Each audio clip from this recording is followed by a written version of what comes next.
ஓம் சாந்தி. எல்லோரும் குஷியாக இருக்கிறீங்களா?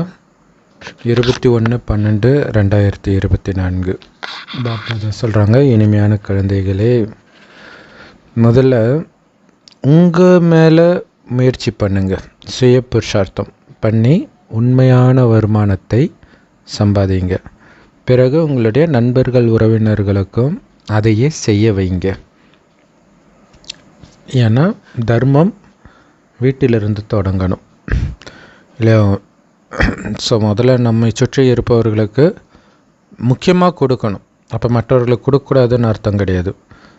எல்லாருக்கும் கொடுக்கணும். உலகமே நம்ம குடும்பம். பட்டு இமீடியட்டாக உங்களுக்கு பக்கத்தில் இருக்கிறவங்க யார், உங்கள் ஊர், அந்த மாதிரி உங்கள் ஊர், உங்கள் தெரு, அந்த மாதிரி எல்லோருக்கும் கொடுக்க ஆரம்பிங்க. நண்பர்கள் உறவினர்கள் இப்போ தான் நெட்டில் இப்போ ஆளாளுக்கு ஃபேஸ்புக்கில் பாபா குழந்தைங்களாம் பார்த்திங்கன்னா பாபா வெளிப்படுத்திக்கிட்டே தான் இருப்பாங்க. ஸோ அப்போ அவங்களுடைய ஃப்ரெண்ட் லிஸ்ட்டில் ஒரு 5000 பேர் இருக்கிறாங்கன்னு வச்சுக்கோங்களேன். 5000 பேரும் பார்க்குறாங்களா, யாரா இவங்க அப்படின்ட்டு. ஸோ அட்லீஸ்ட் பிரம்மகுமாரின்னு ஒன்று இருக்குதுன்றதாவது அவங்களுக்கு ஞாபகம் வந்துக்கிட்டே இருக்குதுல்ல, அதுவே ஒரு சேவை தானே. கேள்வி. ஸோ சுகமும் சாந்தியும் அடையிறதுக்கான வழி என்ன?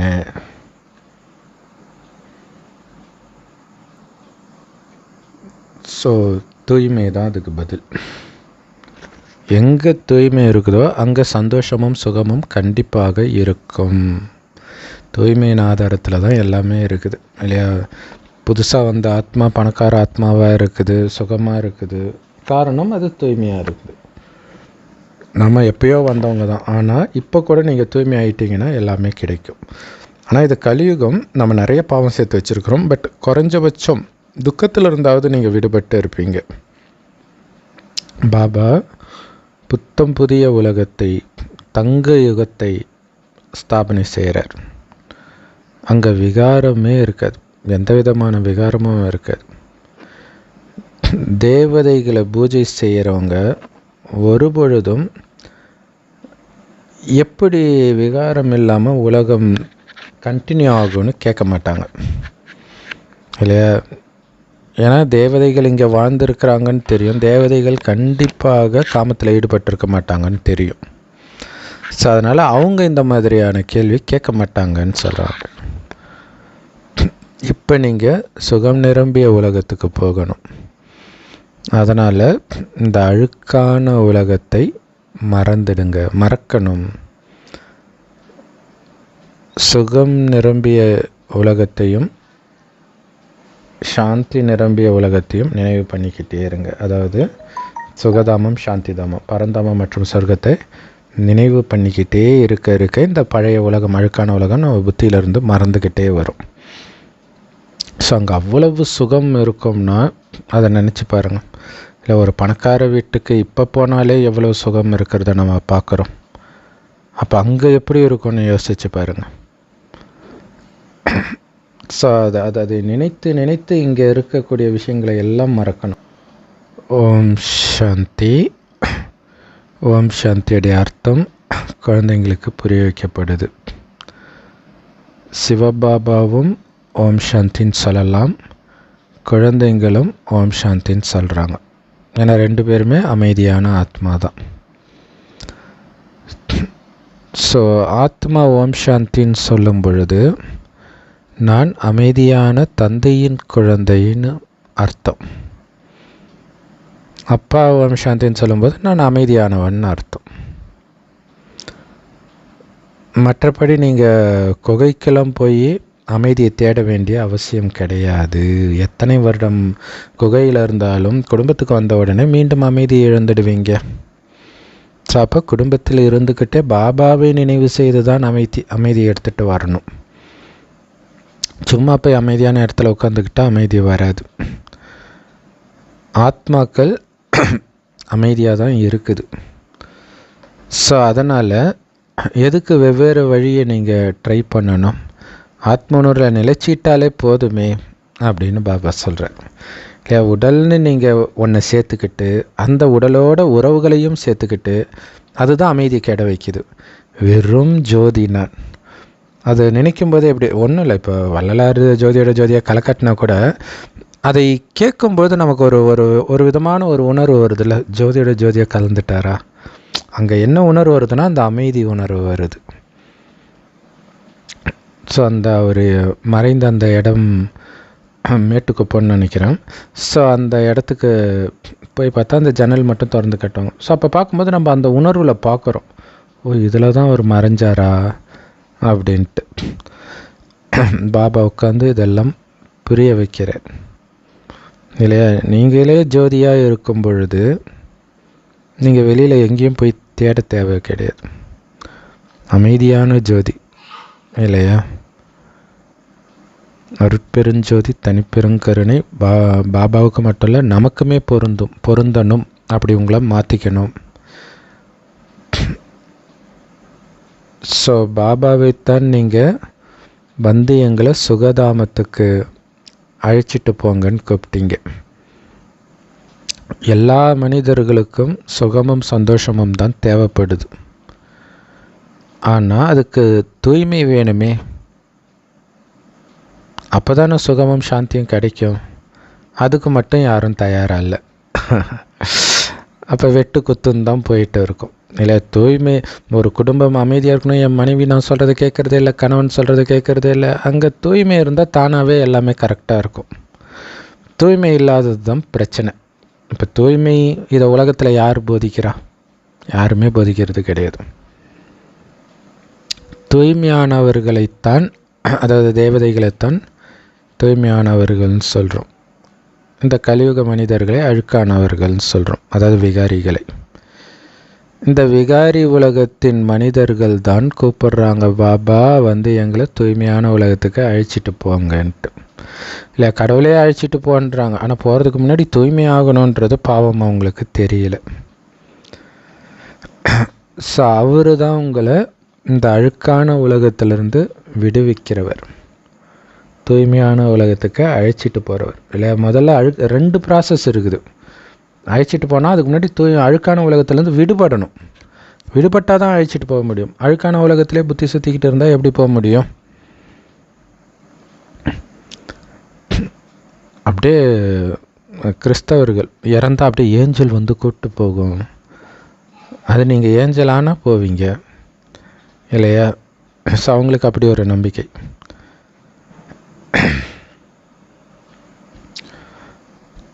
தங்க யுகத்தில் தான் தூய்மை இருக்குது, இந்த இரும்பு யுகத்தில் அழுக்கு தான் இருக்குது.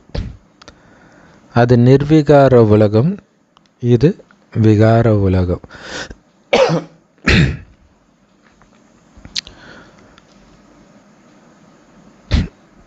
ஸோ நிர்விகார உலகத்தை தான் தூய்மையான உலகம்னு சொல்ல முடியும். விகாரி உலகத்தை தான் அழுக்கான உலகம்னு சொல்ல முடியும். உலக மக்கள் தொகையோ ஏறிக்கிட்டே இருக்குது. தங்க யுகத்தை தான் நிர்விகார உலகம் அப்படின்னு சொல்கிறோம்னா கண்டிப்பாக அங்கே ரொம்ப கம்மியான மனிதர்கள் தான் இருந்திருப்பாங்க. ஸோ யார் அந்த கம்மியான மனிதர்கள்?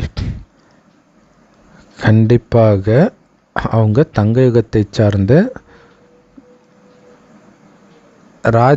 ராஜ்யத்தின் தேவதைகளாக இருப்பாங்க. தேவதைகளின் ராஜ்யத்தில் தான் கம்மியானவர்கள் இருப்பாங்க. ஸோ அந்த உலகமே சுகமான உலகம், சந்தோஷமான உலகம்,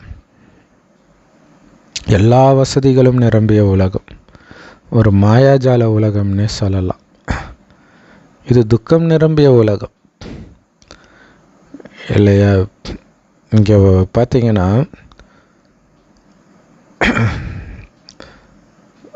ஒரு சில சேரில், நல்ல விலை உயர்ந்த சேரில் உட்காந்தா கை காலில் மசாஜ் பண்ணுமா. அங்கே மசாஜ் பண்ணுறது வசதி இல்லை. உன் உடம்பு அந்தளவுக்கு வீக்காக இருக்குதுன்றதை முதல்ல புரிஞ்சுக்கணும். அங்கே அந்த மாதிரிலாம் டயர்டே ஆகாது. ஸோ அதை புரிஞ்சுக்கணும். ஸோ உடலும் ஆரோக்கியமாக இருக்கும், அது ரொம்ப முக்கியமானது. சொர்க்கத்துக்கு போய் நோயாளியாக இருந்தால் என்ன பிரயோஜனம்? ஸோ அங்கே துக்கமே இருக்காது, சுகமே சுகம். இங்கே துக்கமே துக்கம். ஒரு பரமபிதா பரமாத்மா மட்டும்தான் இந்த துக்கதாமத்தை சுகதாமமாக மாற்ற முடியும். உங்கள் துக்கம் சுகமாக மாறும். பாபா மாற்றினால், அல்லாஹ் நாடினால். ஸோ இங்கே அவர் தான் மாற்றிட்டு இருக்கிறார். சுகத்தின் ஆஸ்தியை கொடுக்கிறார். அதுக்கு இந்த துக்கதாமத்தை மறந்து சாந்தி தாமத்தையும் சுகதாமத்தையும் நினைவு பண்ணிக்கிட்டே இருங்க இப்போன்னு பாபா சொல்கிறார் இல்லையா. அதுக்கு தான் பாபா பிரேக் போட சொல்கிறார். புத்தி இந்த கலியுகத்தின் விஷயத்தை நினைக்கிது, என் கணவன், என் மனைவி, என் குழந்தை, அப்படியே பிரேக் போட்டு அப்படியே ஸ்டேரிங் வீலை திருப்ப சொல்கிறார். சொர்க்கத்தின் பக்கம் திருப்புங்க, அது என்ன நரகத்தின் பக்கம் போகுது இல்லையா. டக்குன்னு திருப்ப முடியணும். அதனால் நேரம் வேஸ்ட் ஆகிறது கட்டாகும், எனர்ஜி வேஸ்ட் ஆகிறது கட்டாகும். இதனால் பகுத்தறிகிற சக்தி, முடிவெடுக்கிற சக்தியிலும் பயங்கரமாக அதிகரிக்கும்ன்றார். ஸோ இப்போ தான் இந்த அவ்யக்த முரளி படித்தோம் இங்கிலீஷில். ஸோ இதையும் பண்ணணும். எப்படி துக்கதாமத்தை மறக்கிறதுனா இப்படி தான். ஸோ அப்போ அந்த ஃபுல் ஸ்டாப் எப்படி வைக்க முடியும்? எப்போவுமே பாபா ஞானத்தையும் பாபாவையும் சுகதாமத்தையும் சாந்தி தாமத்தையும் நினைவாத்திரையில் போயிட்டு இருக்கிறன்றதையும் நினைத்து நினைத்து ஆனந்தம் அடையும் பொழுது தான் ஆத்மாவுக்கு அந்த பிரேக் போடுற சக்தி கிடைக்கும், இல்லைன்னா கிடைக்காது. ஸோ இதுக்கு பேர் தான் மன்மனாபவ. பாபா ஃபுல்லாக சர்வம் சிவமயம். அவர் கொடுத்த ஞானம், அவர் கொடுத்த சொர்க்கம், அவர் இதே நினைவில் மூழ்கி இருக்கிறது. அவர் வாழற இடம். ஸோ குழந்தைங்களுக்கு சுகதாமத்தின் காட்சிகளை பாபா காட்டுறார். அவர் இந்த துக்கதாமத்தின் அழிவை ஏற்படுத்தி குழந்தைங்களை சாந்தி தாமத்துக்கு அழைச்சிட்டு போகிறார்.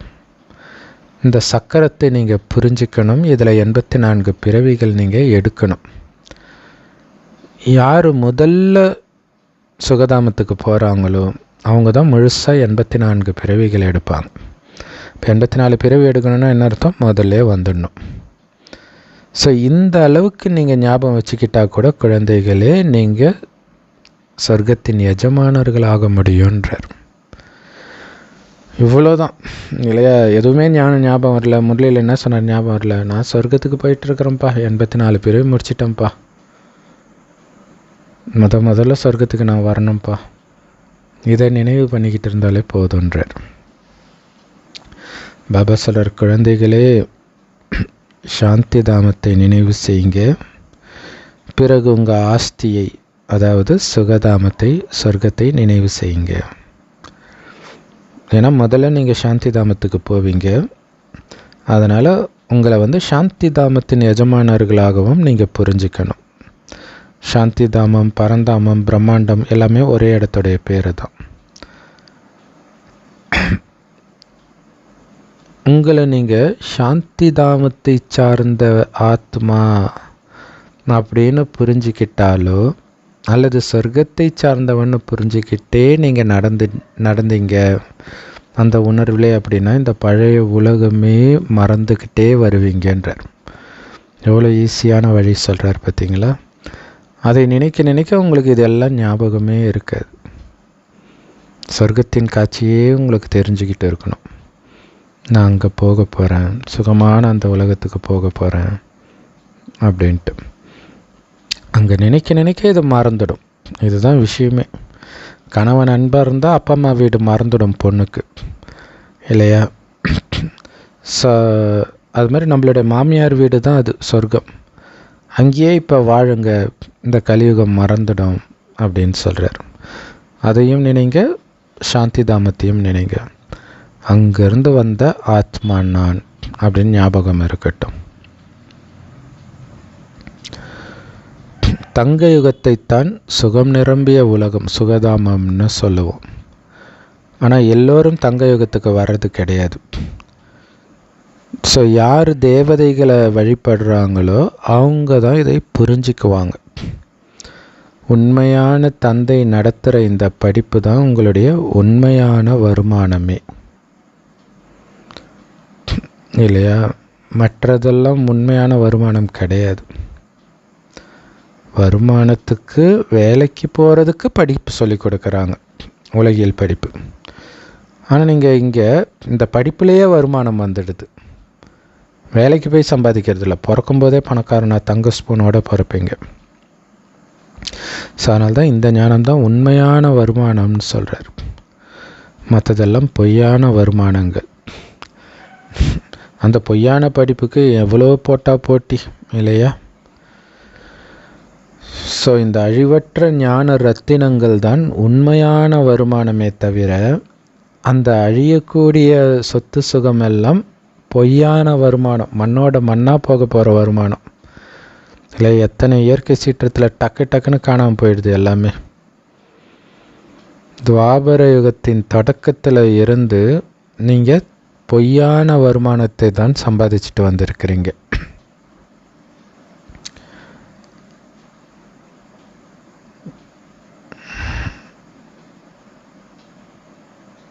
அங்கே ஏன்னா அதிலருந்தே வேலைக்கு, அதாவது சாப்பாட்டுக்காக வேலைக்கு போகிற நிலைமை வந்துடுது. அது எல்லாமே பொய்யான வருமானம். ஆனால் இந்த உண்மையான அழிவற்ற வருமானம் தங்க யுகத்தின் தொடக்கத்திலேயே ஸ்டார்ட் ஆகிடுது. அதாவது வருமானம் இப்போ சம்பாதிக்கிறோம், இதோடைய பலன் சொல்கிறார் சொர்க்கத்தின் தொடக்கத்திலே ஸ்டார்ட் ஆகிடுது. இப்போ நீங்கள் சம்பாதிக்கிறதெல்லாம் அங்கே அப்படியே அனுபவிப்பீங்க. இப்போ சேர்த்து வைக்கிறீங்க சூக்ஷ்மமாக, அங்கே உங்களுக்கு வசதி வாய்ப்புகளாக வந்துடும். அது எப்போ முடியும்னா திரேத்தாயுகத்தின் இறுதியில் தான் முடியுன்றார். அந்த அளவுக்கு வருமானத்தை நாம் இப்போ சேவை செய்கிறதுனாலையும் பாபா நினைவுனாலையும் ஞானத்தை குணங்களாக தாரணை பண்ணுறதன் மூலமாகவும் சேர்க்குறோம். இப்போ அரை கல்பம் இதோடைய பலனை அனுபவிக்கிறோன்னா சாதாரண விஷயமா? பிறகு பொய்யான வருமானம் ஆரம்பிக்குது. ஸோ இந்த ஒரு வாரமாகவே முரளி ஒரு முரளியும் ஒவ்வொரு விதமாக இருக்குது இல்லையா? ஜென்ரலாக ஒரே அந்த சக்கரத்தை சுத்தங்க இந்த மாதிரி விஷயமாகவே வர மாதிரி இருக்கும். இப்போ சாக்கார முறையிலே ஒன்றும் வித்தியாசமாக இருக்குது, அதை அனுபவம் பண்ண முடியுது. ஸோ துவாபரகத்தில் இருந்து பொய்யான வருமானம் ஸ்டார்ட் ஆகுது. அதன் மூலம் கிடைக்கிற சந்தோஷமெல்லாம் தற்காலிக சந்தோஷம் மட்டுமே. ஞானக்கடல் மட்டும்தான் உங்களுக்கு இந்த அழிவற்ற ஞான ரத்தினங்களை கொடுத்துட்டு இருக்கிறார். வேறு எங்கேயுமே கிடைக்காது இது. உண்மையான தந்தை உண்மையான வருமானத்தை சம்பாதிக்க வைக்கிறார். பாரதம் சத்திய கண்டமாக இருந்தது, இன்றைக்கி பொய்யான கண்டமாக மாறிடுச்சு. வேறு எந்த கண்டத்தையும் சத்திய கண்டம் பொய்யான கண்டம் அப்படின்னு சொல்ல முடியாது. பாரதம் மட்டும்தான் சத்திய கண்டமாகவும் இருந்து பொய்யான கண்டமாகவும் மாறிடுச்சு. ரெண்டுமே பாரதத்துக்கு தான் பொருந்தும். ஸோ எஜமானன் கடவுள் சத்தியமானவர் தான் அந்த சத்திய கண்டத்தின் படைப்பாளர். சத்திய கண்டத்தை தான் அவர் படைக்கிறார், சொர்க்கத்தை. ஸோ இறைத்தந்தை மட்டும்தான் சத்தியமானவர். ஸோ அவரால் தான் இந்த சத்தியமான உலகத்தை படிக்க முடியும், நம்மையும் சத்தியமானவராக மாற்றுறார். ஸோ அவர் மட்டும்தான் சத்தியமான அப்பா, மற்றவங்க எல்லாம் பொய்யான அப்பா. பொய்யான அப்பா மேலே வச்ச பற்று இருக்கு பாருங்க. எல்லாருமே, எல்லா உறவுகளுமே பொய்யான உறவுகள். பாபா மட்டும்தான் சத்தியமானவர். தங்க யுகத்தில் சத்தியமான தந்தைகள் இருந்தாங்க உங்களுக்கு பாருங்கள். சத்தியுகத்திலும் சத்தியமான தந்தை இல்லையா? ஏன்னா அங்கே எந்த விதமான பாவமோ பொய்யோ புரட்டோ இருக்காது. ஸோ இங்கே இருக்கக்கூடிய தந்தைகளும் பொய்களே, பொய்யானவர்களே. ஸோ இது பொய்யான ஆத்மாக்களின் பாவாத்மாக்களின் உலகம். சொர்க்கமோ புண்ணிய ஆத்மாக்களின் உலகம். ஸோ அதனால் அந்த சொர்க்கத்துக்கு போகணும் அப்படின்னா இந்த உண்மையான வருமானத்துக்கு சம்பாதிக்கிறதுக்கு கடுமையாக முயற்சி பண்ணணும், அதிகமாக முயற்சி பண்ணணும். என்ன முயற்சி? நினைவு நினைவு நினைவு, வேறு எதுவுமே கிடையாது. இதை அந்த சொர்க்கத்தையே நினச்சிக்கிட்டே இருங்க. சொர்க்கத்துக்கு போயிட்டே இருக்கிறேன் அப்படியே ஆத்மா கிட்ட போய்கிட்டே இருக்கும்.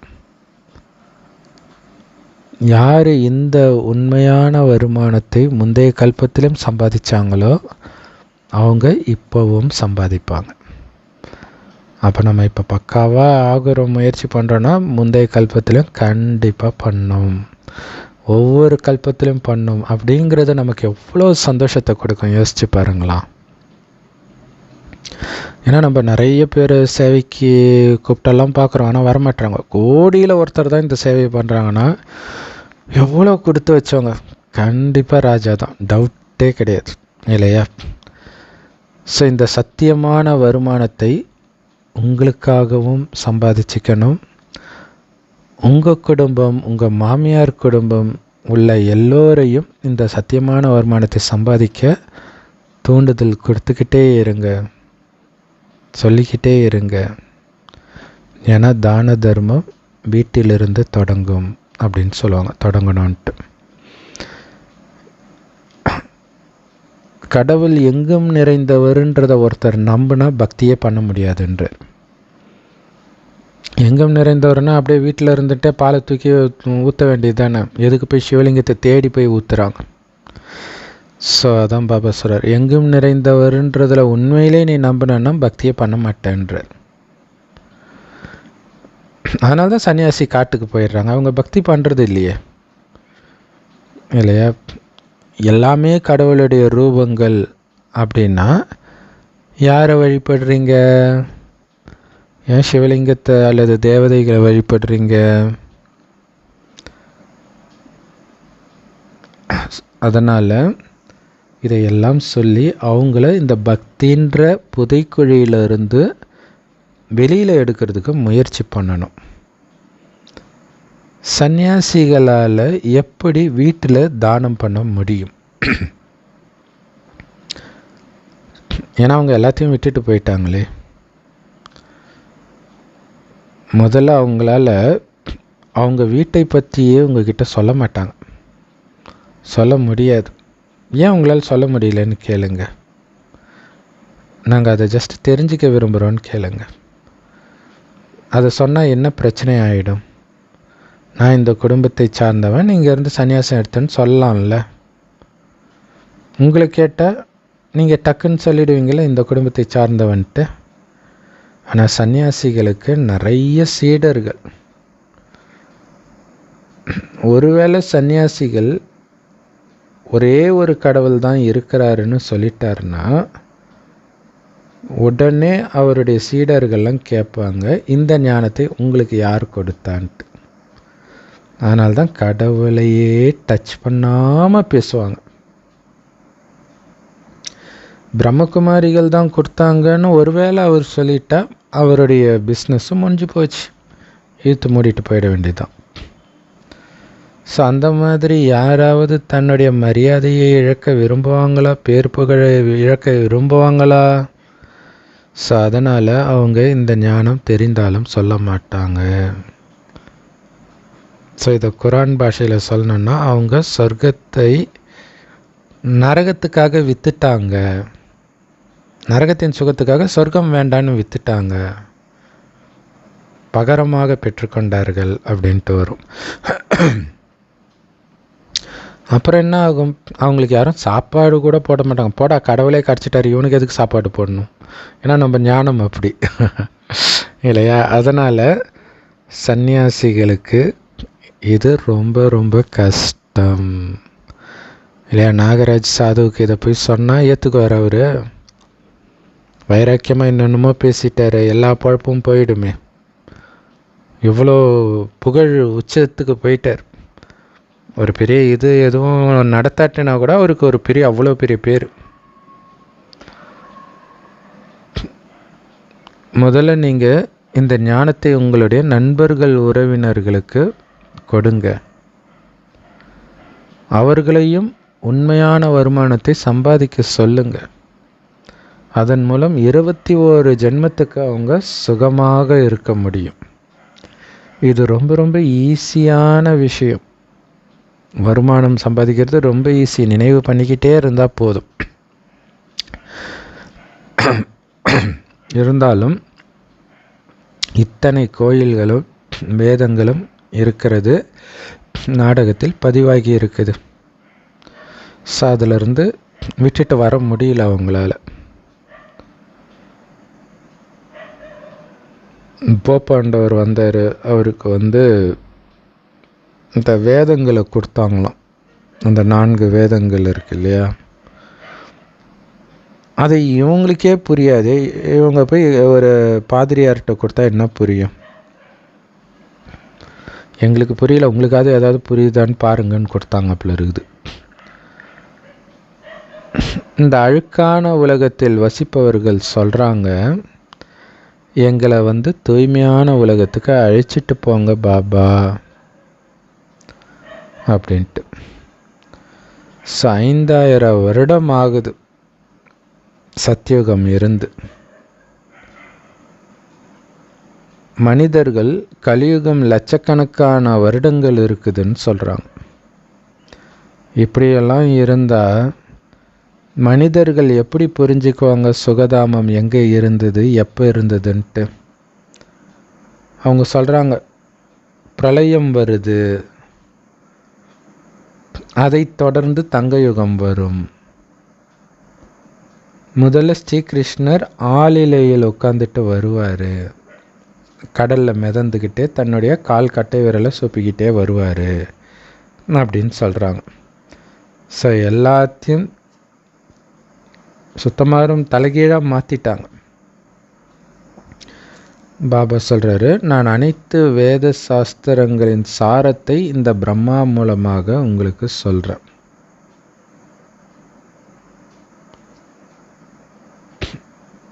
ஸோ இப்போ பிரளயம் வருதுன்னா எல்லாரும் அழிஞ்சிட்டாங்கன்னு அர்த்தம். எல்லாரும் அழிஞ்ச பிறகு கிருஷ்ணர் எங்கேருந்து வந்தார்? அப்படியே மேலேருந்து குதித்து வந்தார்.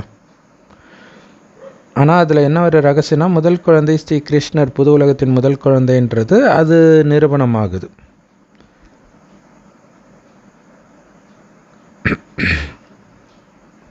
ஸோ பிரம்மா மூலமாக நான் அனைத்து வேத சாஸ்திரங்களை வேத சாஸ்திரங்களின் சாரத்தை கொடுக்கறதுனால தான் பிரம்மா விஷ்ணுவோடைய தொப்புலேருந்து வெளிப்படுற மாதிரி, தொப்புலேருந்து தாமரை கொடி வரும், தாமரை மலர் மேலே பிரம்மா உட்காந்துட்ருப்பார். கூடவே அவருடைய கையில் வேதங்களும் காட்டியிருப்பாங்க. அவர் மூலமாக வேதங்களின் சாரத்தை கொடுக்குறார். இந்த சாரம் தான் பிற்காலத்தில் விஸ்தாரமாக ஆகும். ஸோ பக்திக்கான விதை இந்த ஞானத்தில் தான் இருக்குது.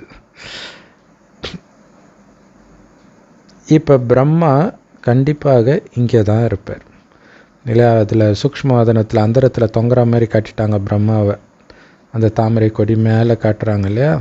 அப்போ அது சூக்ஷ்மவாதனம் மேலேனா, ஆனால் அவர் மேலே இருக்க மாட்டார், இங்கே தான் இருப்பார். சூக்ஷ்மவாதனத்தில் வேதங்கள் இருக்குது. ஸோ அப்போ வேதங்களை பிரம்மா வச்சிருக்கிறாருன்னா அப்போ இங்கே தானே வேதங்கள் இருக்குது, அப்போ பிரம்மா இங்கே தானே இருப்பார். அதே மாதிரி லக்ஷ்மி நாராயணன், விஷ்ணுடைய இரட்டை ரூபம், அவர்களும் இங்கே தான் இருப்பாங்க. இதே பிரம்மா தான். பிரம்மா பாட்டு முடிஞ்ச உடனே விஷ்ணு ஆகிடுவார். விஷ்ணு 5000 வருடம் கழித்து மீண்டும் பிரம்மாவாகிறார். ஸோ இது திரும்ப திரும்ப விஷ்ணு பிரம்மாவாகும், பிரம்மா விஷ்ணுவாகும், மாறி மாறி மாறிக்கிட்டே இருக்கிறாங்க. காலச்சக்கரம் சுற்றிக்கிட்டே இருக்குது. ஸோ பிரம்மாவிலிருந்து விஷ்ணு வந்தாரா அல்லது விஷ்ணுவிலிருந்து பிரம்மா வந்தாரா அப்படிங்கிறது புரிஞ்சிக்கணும். ஒரு விதத்தில் பார்த்திங்கன்னா பிரம்மா விஷ்ணு படுத்துட்டு இருப்பார், அவருடைய தொப்புள் கொடியிலேருந்து பிரம்மா வருவார். ஸோ அப்போ அந்த கொடி அப்படி மேல் நோக்கி போகிறதுடைய அர்த்தம் என்னென்னா, ஒன்று அது மேல் நோக்கி போகுது, இப்போ அது ஒரு அர்த்தம். விஷ்ணு கீழே இறந்த ஸ்டேஜுக்கு போயிடுச்சு, அந்த ஆத்மா சக்தி இழந்துடுச்சுன்னு ஒரு அர்த்தம். இன்னொரு அர்த்தம்னா அவங்க 2 பேருக்கும் தொப்புள் கொடி உறவு, அத்தனை பிறவிகளுக்கு அடுத்து பிரம்மா ஆகிறாரு அப்படின்னு. ஆனால் யார் இதை நல்லா படிக்கிறாங்களோ அவங்க தான் இதை புரிஞ்சிக்க முடியும். பாபா சொல்கிறாரு, இந்த உடலை விட்டு உங்கள் உயிர் பிரிகிற வரைக்கும் இந்த விஷயங்களை நீங்கள் புரிஞ்சிக்கிட்டே இருக்கணும். முரளி மிஸ் பண்ணவே கூடாது.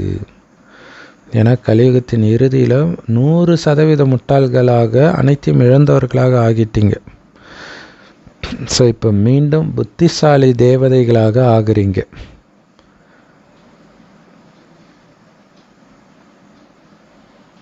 அது உங்களுக்கு ஞாபகம் இருக்கணும். அப்போ திடீர்னு படிப்பை நிறுத்திட்டிங்கன்னா மீண்டும் முட்டாளாக ஆகிடுவீங்க. ஏன்னா ஒரு வினாடியில் இந்த கலியுகங்களை முட்டாளாக மாற்றிடும். அதனால தான் ரொம்ப எச்சரிக்கையாக இருக்க சொல்கிறார். மனிதர்கள் யாரையும் தேவதைகளாக மாற்ற முடியாது, பாபா தான் மாற்ற முடியும். அந்த தேவதைகளாக இருந்ததே நீங்கள் தான். பிறகு 84 பிறவிகள் எடுத்து அனைத்து கலைகளையும் இழந்துட்டீங்க. சுகதாமத்தில் இருக்கும்போது எவ்வளவு சுகமாக இருந்தீங்க தெரியுமா? ஆனால் இன்றைக்கி நிம்மதி இல்லாமல் ஒரு நாடோடி மாதிரி சம்பாதிக்கிறதுக்கு அலைஞ்சிட்டு இருக்கிறீங்க இல்லையா? கிராமத்தில் இருக்கிறவங்க நகரத்துக்கு வரவங்க சென்னைக்கு போகிறாங்க, சென்னையில் இருக்கிறவங்க வெளிநாடு போகிறாங்க. நிம்மதியே இல்லை.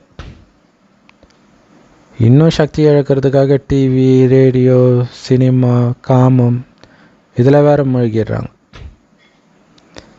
ஸோ 84 பிறவிகளின் கணக்கை உங்களால் புரிய வைக்க முடியும். இஸ்லாம் மதத்தை சார்ந்தவர்கள், புத்த மதத்தை சார்ந்தவர்கள், கிறிஸ்தவ மதத்தை சார்ந்தவர்கள், சீக்கிய மதத்தை சார்ந்தவர்கள், மற்ற பிரிவினர்கள், இவர்களெல்லாம் எத்தனை ஜென்மங்கள் எடுத்திருப்பாங்கன்றதை உங்களால் ஈஸியாக கால்குலேட் பண்ணி சொல்ல முடியும். பாரதவாசிகள் மட்டும்தான் சொர்க்கத்தின் எஜமானர்கள் ஆகிறாங்க. ஸோ முதல்ல பாரதத்தில் யார் பிறகுறாங்களோ அவங்க தான் பாரதவாசிகள் இல்லையா? மற்றவர்கள் இப்போ கிறிஸ்தவர்கள், முஸ்லீம்கள்லாம் பார்த்திங்கன்னா வேறு நாட்டில் முதல்ல பிறந்துட்டு அப்புறம் இங்கே வருவாங்க. ஸோ அதனால தான் பாபா ஏன் பாரதவாசிகள்னு சொல்கிறாருன்னா இப்போ அது உங்களுக்கு புரிஞ்சிருக்கும். பாரதத்தில் முதலில் ஜென்மம் எடுப்பவர்கள், அதுவும் ஆரம்பத்திலே அவங்க தான் பாரதவாசிகள். அவங்க தான் சொர்க்கத்தின் எஜமானர்களாகவும் ஆகிறாங்க. ஸோ அந்த பாரதவாசிகள் இன்றைக்கி அமெரிக்காவில் இருக்கலாம், லண்டனில் இருக்கலாம், ஆஃப்ரிக்காவில் இருக்கலாம், எங்கே வேணாலும் இருக்கலாம். ஆனால் அவங்க பாரதவாசிகள் தான். எங்கே இருந்தாலும் அவங்க தான் இந்த ஞானத்தை எடுப்பாங்க. மற்றபடி இதே பாரதத்திலேயே மற்ற மதத்தை சார்ந்தவர்கள் இங்கே இருப்பாங்க. அவங்க பாரதவாசிகள் கிடையாது. அதை புரிஞ்சுக்கணும். ஸோ அதனால தான் முஸ்லீம்கள் தொழுகை பண்ணும்போது மெக்காவை நோக்கி தொழுகை பண்ணுறாங்க. ஏன்னா அதுதான் உன்னுடைய இடம், அங்கேருந்து தான் நீ வந்திருக்கிற அப்படிங்கிறத ஞாபகப்படுத்துகிற மாதிரி அது. ஸோ இப்போ தான் தேவதை மரக்கன்று நடப்படுது.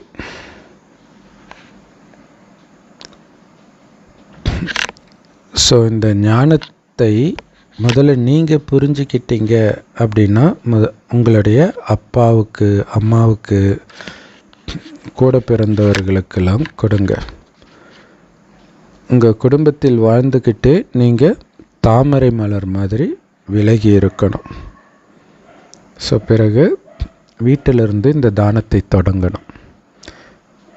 உங்களுடைய அம்மா வீட்டை சார்ந்தவர்களுக்கும் மாமியார் வீட்டை சார்ந்தவர்களுக்கும் இந்த ஞானத்தை கொடுக்கணும்.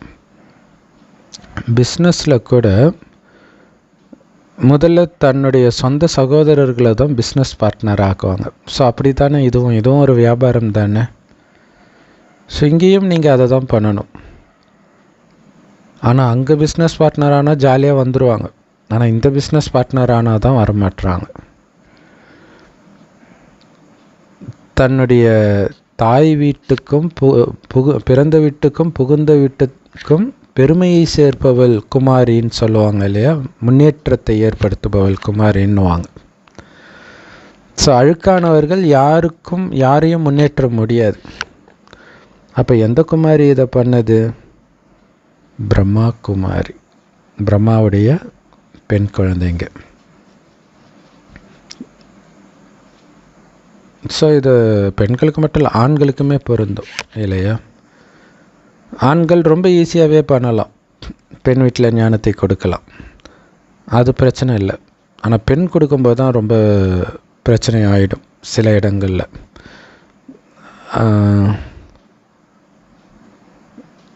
அதே மாதிரி அதர்குமாரிகளுக்கும் கூட கோயில் கட்டப்பட்டு இருக்குது. அதேமாரி கன்னிப்பெண்கள் கன்னிக்குமாரிகளுக்கும் கோயில்கள் கட்டப்பட்டு இருக்குது. ஸோ கன்னியாகுமரின்னு ஒரு ஊரே இருக்குது நம்ம ஊரில் இல்லையா? ஸோ அது உங்களுடைய நினைவார்த்தம். நாம் பாரதத்தை மீண்டும் சொர்க்கமாக்குறதுக்காக வந்திருக்கிறோம் இல்லையா? அதுக்காக ஜென்மம் எடுத்திருக்கிறோம் புதுசாக. தில்வாலா கோயில் ரொம்ப துல்லியமான நினைவார்த்தம். சொர்க்கம் மேலே சீலிங்கில் காட்டியிருக்கிறாங்க, ஆனால் உண்மையிலே சொர்க்கம் கீழே தான் இருக்குது.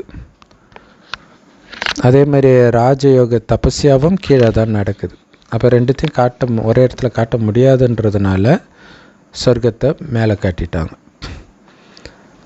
ஸோ தில்வாலா கோயில் கட்டினவங்களுக்கு இது யாருடைய கோயில்னு தெரியணும், ஆனால் அது அவங்களுக்கே தெரியாது. அவங்க ஜெகத் பிதாவையும் ஜெகதம்பாவையும், அதாவது ஆதி தேவியை உட்கார்ந்துட்டுருக்கிற மாதிரி காட்டியிருக்கிறாங்க. சரி, ஆதிதேவி யாருடைய குழந்தை? இல்லை, அங்கே மகாவீரராக காட்டியிருப்பாங்க. ஸோ அதுதான் ஆதிதேவ். அவர் யாரோட குழந்தை? சிவபாபாவுடைய குழந்தை. ஸோ இங்கே அதர்குமாரியும், அதாவது ஹாஃப் குமாரின்னுவாங்க, அதாவது திருமணமானவர்களை. அடுத்தது திருமணமாகாத குமாரிகள் எல்லோரும் இங்கே உட்காந்து ராஜயோகம் பண்ணிட்டு இருக்கிறாங்க. பாபா சொல்கிறாரு, மன்மனாபவ, நீங்கள் பிறகு சொர்க்கத்தின் எஜமானர்கள் ஆகிடுவீங்க இல்லையா? பாபா நினைவிலே இருந்தீங்கன்னா நீங்கள் சொர்க்கத்தின் எஜமானர் ஆகிடுவீங்க. முக்தி மற்றும் ஜீவன் முக்தியை நினைவு செய்யுங்க. இது உங்களுடைய சந்நியாசம். ஸோ இங்கே நீங்கள் பண்ண வேண்டியது எல்லாம் பாபா நினைவு, சொர்க்கத்தின் நினைவு. ஸோ அதுதான் இங்கே ராஜயோகத்தில் உட்காந்துட்ருக்கிற மாதிரி காட்டுறது தில்வாலா கோயிலில். அதன் மூலமாக தான் நீங்கள் சொர்க்கத்தின் எஜமானராகவே ஆகுறீங்க. அந்த நினைவில் உட்காந்துட்ருக்குறாங்க, சொர்க்கத்தின் எஜமானர் ஆகுறாங்க. ஆக்சுவலாக பார்த்திங்கன்னா தஞ்சாவூர் பெருங்கோயில் இருக்குது இல்லையா, தஞ்சை பெரிய கோயில், அதுலேயே நந்தி பெருசாக இருக்கும். அந்த நந்தி வெளியில் இருக்கும் பெருசாக. அதுக்கு மேலே அப்படியே வெயில் படுற மாதிரி இருக்காது, மேலே சீலிங் போட்டிருப்பாங்க. அந்த சீலிங்கில் பார்த்திங்கன்னா கிருஷ்ணர், குழந்தை கிருஷ்ணர், அந்த சொர்க்கத்தின் காட்சி தான் அதுலேயுமே வரைஞ்சிருப்பாங்க. ஸோ அதோடைய நினைவில் உட்காந்துட்ருக்காருன்னு வச்சுக்கலாம், இல்லை சிவபாபாவை நினைவு செய்து அதை அடையிறாருன்னு வச்சுக்கலாம். ஆனால் எவ்வளோ துல்லியமாக வரைஞ்சிருக்கிறாங்க பாருங்கள். சிவன் கோயிலில் கிருஷ்ணர் படத்தை வரைஞ்சி வச்சுருக்கிறாங்க பாருங்க. நீங்கள் இப்போ முக்தியும் ஜீவன் முக்தியையும் நினைவு பண்ணிக்கிட்டே இருக்கணும். முக்தினா பரந்தாமம், ஜீவன் முக்தினா சொர்க்கம். உங்களுடைய சந்நியாசமே இது தான். சும்மா எதையும் நினைக்காம உட்காந்துட்டு இருக்கிறது கிடையாது. நம்ம அமைதின்றதே முக்தியும் ஜீவன் முக்தியும் நினச்சிட்டு இருக்கிறது தான். எதையும் நினைக்காமல் இருக்கிறது அமைதி அது ஹடயோகத்தின் அமைதி. அது தற்காலிகமானது, அதில் எந்த நன்மையும் கிடையாது, குணம் மாறாது, பாவம் அழியாது. ஸோ அதை தான் ரொம்ப ஃபேமஸாக புகழ்ந்து விபாசனா யோகான்ட்டு எல்லாம் போயிட்டு இருக்கிறாங்க. ஆனால் நம்மளுடைய சந்நியாசம் என்ன? முக்தி ஜீவன் முக்தி நினைவிலேயே இருக்கிறது, குடும்பத்தில் இருந்துக்கிட்டே. ஜெயின மதத்தை சார்ந்தவர்களுடைய சந்நியாசம் ரொம்ப ரொம்ப கஷ்டமானது இல்லையா?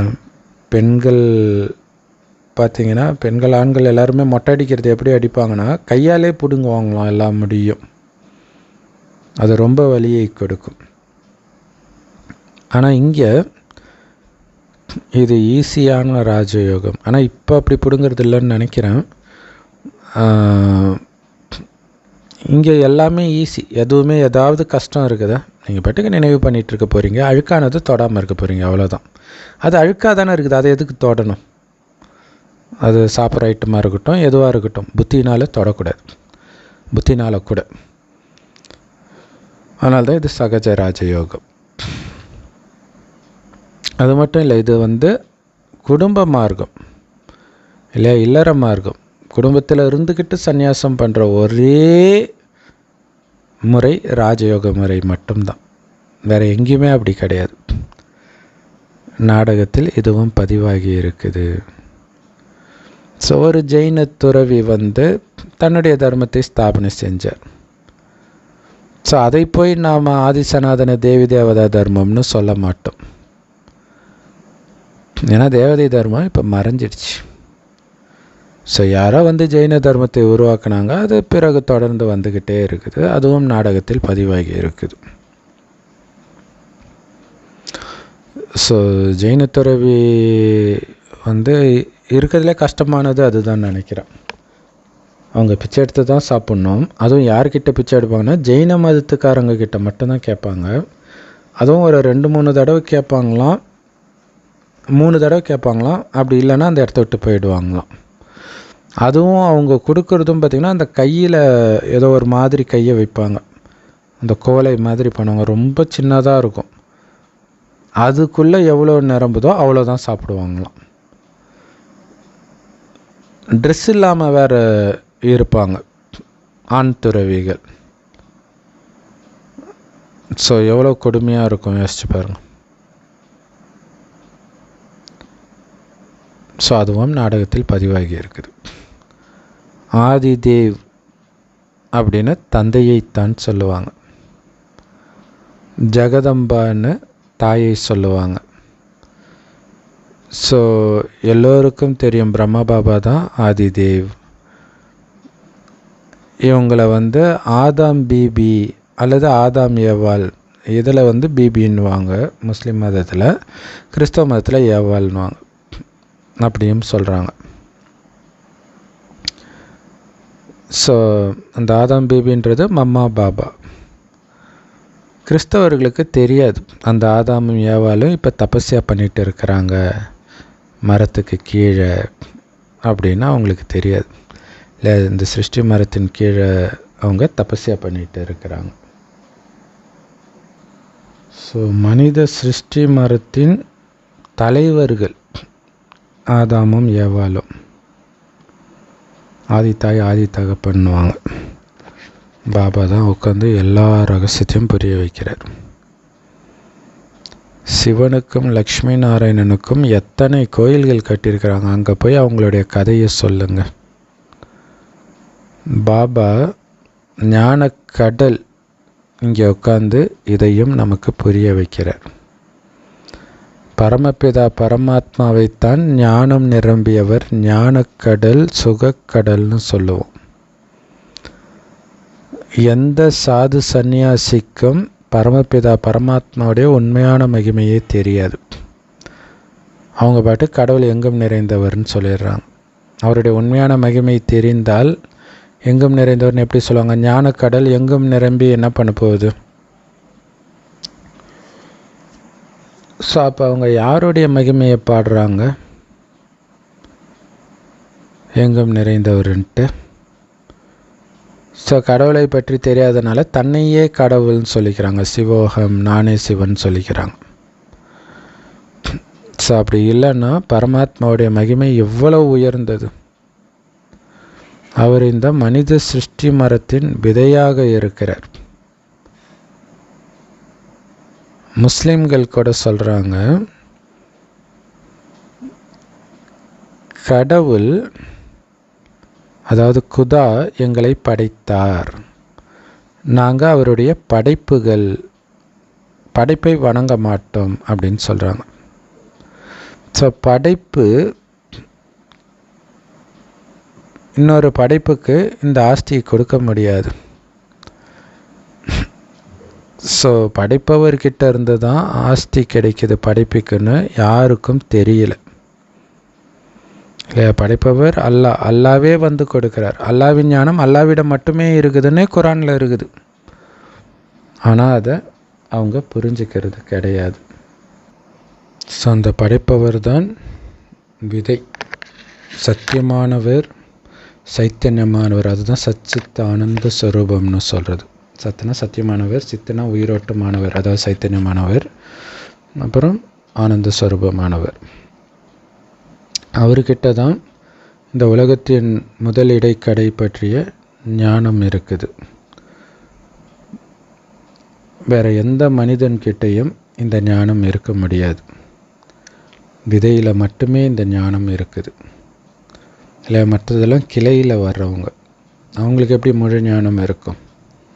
விதையிலிருந்து தானே முழு மரமும் வருது. வேரிலிருந்து எல்லாமே அந்த விதையிலிருந்து தான் வருது. ஸோ வேறு தான் பிராமணர்கள் நாம், அப்புறம் விதை, அப்புறம் அந்த தண்டு பகுதி தேவதைகள், அப்புறம் வர கிளைகள் மற்ற மதங்கள். ஸோ இந்த விதை உயிரோட்டமான விதை. அப்போ கண்டிப்பாக இந்த முழு ஞானமும் அந்த விதைக்குள்ளே இருக்கும், பாபாக்குள்ளே இருக்கும். ஸோ அதனால தான் அவரு தான் இந்த ஞானத்தை, சிருஷ்டியின் முதலிடைக்கடை ஞானத்தை கொடுக்கிறார், இந்த காலச்சக்கரம் பெற்ற ஞானத்தை கொடுக்கிறார். ஸோ அதனால் நீங்கள் போர்டு வைங்க, இந்த காலச்சக்கர ரகசியத்தை தெரிஞ்சுக்கிறதன் மூலமாக நீங்கள் தங்க யுகத்தின் உலக மகா சக்கரவர்த்தி ஆகலாம், சொர்க்கத்தின் மிகப்பெரிய ராஜா ஆகலாம் அப்படின்னு போர்டு வைங்கன்றார். இந்த சக்கரத்தில் அப்படி ஒரு ரகசியம் இருக்குதுன்னு வைங்க. ஒரு விதத்தில் இந்த சக்கரத்துடைய ஞாபகம் தான் அவங்க அந்த தகுடில் கூட பார்த்தா ஏதோ சக்கரம் தான் இருக்கும் இல்லையா? ஸோ இது ரொம்ப ஈஸியான விஷயமும் கூட, இந்த காலச்சக்கரத்தை புரிஞ்சுக்கிறது. அப்போ உலகத்துக்கே மகாராஜா ஆகிறதே உண்மையிலே ரொம்ப ரொம்ப ஈஸியானது. ஈஸியாக இருக்கிறதுனாலே அதை அலட்சியப்படுத்திடுறாங்க. பாபா சொல்கிறாரு, உயிரோடு இருக்கிற வரைக்கும் என்னை நினைவு பண்ணிக்கிட்டே இருங்க, நானே உங்கள் மனதை ஒழுங்குபடுத்தும் அந்த மந்திரத்தையும் உங்களுக்கு கொடுக்குறேன். என்ன மந்திரம்? உயிரோடு இருக்கிற வரைக்கும் என் நினைவிலேயே இருக்கிறது தான் அந்த மந்திரம். அதான் மன்மனாபாவை.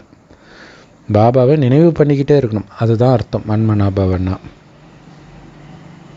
ஸோ அதன் மூலமாக மட்டும்தான் மனம் ஒருநிலைப்படும், அந்த சக்தி வரும்.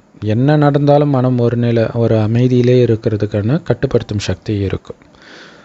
இல்லை, குழந்தைங்க பாருங்களா, அப்பா அம்மா இறந்தாலும் அந்த குழந்தைங்க அமைதியாக தான் இருக்கும், ஏன்னா அதுக்கு அந்த சக்தி இருக்குது. ஸோ நீங்கள் பாபாவை நினைவு பண்ணணும். நினைவின் மூலமாக தான் உங்களுடைய பாவங்கள் எல்லாம் அழிக்கப்படும். நீங்கள் இந்த ஸ்வதர்ஷ்ண சக்கரத்தை சுற்றிக்கிட்டே இருந்தீங்கன்னா மாயாவின் தலையை உங்களால் அறுக்க முடியும், மாயாவின் கழுத்தை அறுக்க முடியும்.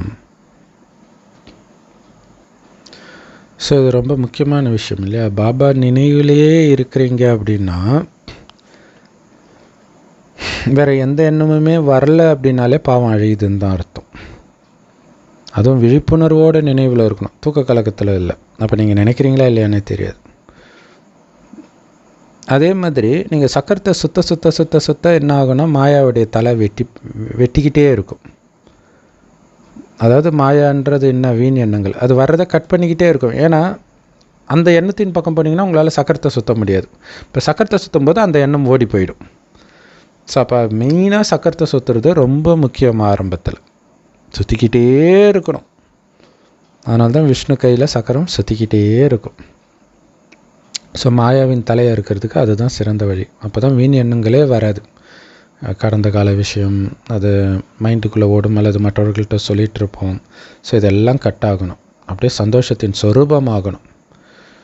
நான் ஆத்மாக்களாகி உங்களை தூய்மையாக்கி என் கூடவே வீட்டுக்கு அழைச்சிட்டு போகிறதுக்காக வந்திருக்கிறேன். பிறகு நீங்கள் அங்கேருந்து இந்த பூமிக்கு வந்து சதோப்பிரதானமான உலகத்தில் சதோப்பிரதானமான உடல் எடுப்பீங்க. அங்கே எந்த விதமான விகாரமும் இருக்காது. எப்படி இருக்கும் நினச்சி பார்க்க எவ்வளோ ஜாலியாக இருக்குது இல்லையா? விகாரம் இல்லைனாலே உலகம் அவ்வளோ அழகாகவும் இருக்கும். அதுவும் இருக்குது இல்லையா? விகாரம் அதிகரிக்க அதிகரிக்க உலகமே பொலிவிழந்து காணப்படுறத நம்மளால் பார்க்க முடியுது. சின்ன வயசில் இருந்த அந்த பொலிவு இப்போ இல்லை உலகத்தில். இப்போ இந்த 20-30 வருஷத்துலேயே இந்த டிஃப்ரென்ஸை நம்மளால் பார்க்க முடியுது. மனிதர்கள் கேட்குறாங்க, விகாரம் காமம் இல்லாமல் எப்படி இனவிருத்தி ஆகும், உலகம் வளர்ச்சி அடையும்னு கேட்குறாங்க. அவங்ககிட்ட சொல்லுங்கள், ஓ நீங்கள் தேவதைகளை வழிபடுறவங்க கிடையாது போல இருக்குது. ஏன்னா நீங்கள் மகிமை பாடும்போது லக்ஷ்மி நாராயணன் சம்பூர்ண நிர்விகாரிகள் மகிமை பாடினாலும் உண்மையில் அவங்கள பூஜை பண்ணல போல இருக்குது அப்படின்னு சொல்லுங்கள். சும்மா பேருக்கு ஏதோ பாடுறீங்க போல இருக்குது, அதோடைய அர்த்தம் தெரியாமல் பாடுறீங்க போல இருக்குது அப்படின்னு சொல்லுங்கன்றார். செம்ம சூப்பர் இல்லை? Love you Baba. ஸோ உலகத்தின் தாய் தந்தை நிர்விகாரிகளாக இருக்கிறாங்க. அவங்க இந்த ராஜயோக தபஸ்யா செய்வதன் மூலமாகத்தான் அழுக்கிலிருந்து தூய்மை ஆகிறாங்க. பிறகு சொர்க்கத்தின் எஜமானர்களாகவும் ஆகிறாங்க. யார்? மம்மா பாபா. அவங்க தான் உலகத்தின் தாய் தந்தை. நீங்களும் அவங்கள மாதிரியே தூய்மையான புண்ணிய ஆத்மா ஆகிறதுக்காக அவங்க செய்த அதே ராஜயோக தபஸ்யாவை செய்கிறோம். அதாவது பாபாவையும் சொர்க்கத்தையும் பரந்தாமத்தையும் சதா நினைவு பண்ணிக்கிட்டே இருக்கிறோம். நல்லது. ஸோ இனிமையான முரளி கொடுத்த இனிமையான பாப்தாதாவுக்கு அன்பு நினைவுகள் மற்றும் காலை வணக்கம். ஸோ உங்கள் புத்தியிலிருந்து இந்த பழைய உலகத்தை முற்றிலும் நீக்கணும் அப்படின்னா, நான் இந்த ஊரை சார்ந்தவனே கிடையாதுடா, நான் சாந்தி தாமத்தை சார்ந்தவன் அப்படிங்கிறது நடந்தனாலும் சுத்தினாலும் உங்கள் மைண்டுக்குள்ளே இருந்துக்கிட்டே இருக்கணும். நான் அங்கேருந்து வந்திருக்கிறேன், உடல் இல்லாமல் வெறும் ஒளியாக சுற்றிட்டு இருக்கிறேன்னு நினச்சிக்கோங்கன்றார். அப்போ இங்கே என்ன ஆனாலும் உங்களுக்கு கவலை கிடையாது. Love you Baba. அந்த உக்ரைனை ரஷ்யா வளைக்கும் பொழுது ஆண்கள் யாரும் வெளில போகக்கூடாதுன்ட்டாங்க இல்லையா? பெண்கள் குழந்தைங்க போய்க்கலாம், மற்றவங்க எல்லோரும் கம்பல்சரி சண்டை போடலான்னும் பொழுது ஒரு ஆண் வராரு, தடுத்து நிறுத்துகிறாங்க. அவர் சொல்கிறார், ஐயோ நான் இந்த நாட்டை சார்ந்தவனே இல்லையா, நான் சும்மா வேலை செய்ய வந்தேன், நான் எதுக்கு இந்த நாட்டுக்காக சண்டை போடணும், என்ன விடுங்கியான்னாரு. ஸோ அந்த மாதிரி தான் நம்ம இந்த இடத்தை சார்ந்தவர்களே கிடையாதுன்னும் போது நம்ம ஏன் கவலைப்படணும்? எவ்வளோ சூப்பர் இல்லையா? அந்த மனதில் எடுத்துகிட்டு வர்ற அந்த எண்ணத்தில் தான் இருக்குது. நான் அங்கேருந்து வந்திருக்கிறேன், அது அதை விட்டால் சூக்ஷ்ம லோகம், அப்படியே சொர்க்கத்துக்கு பறந்து போயிடணும், இங்கே வரவே கூடாது. ஸோ இந்த நினைவு சாந்திதாமம் சுகதாமத்தின் நினைவின் மூலமாகத்தான் உண்மையான வருமானம் சேமிப்பாகுது, துக்கத்தில் இருந்தும் தப்பிக்கிறோம். ஸோ இதே மாதிரி மற்றவர்களையும் செய்ய வச்சு அவர்களையும் சுகத்தின் ஆஸ்தியை உண்மையான வருமானத்தை அடைய வைங்க. ஸோ ராஜயோக தபஸ்யா செய்து உங்களை நீங்களே புண்ணிய ஆத்மாவாக தூய்மையான ஆத்மாவாக மாற்றிக்கோங்க. சதா இந்த ஸ்வதர்ஷ்ண சக்கரத்தை சுற்றிக்கிட்டே இருந்தீங்கன்னா மாயின் தலை பொடி பொடியாக போயிடும், துண்டாக்கிடும். ஸோ செம பவர்ஃபுல் முரளி.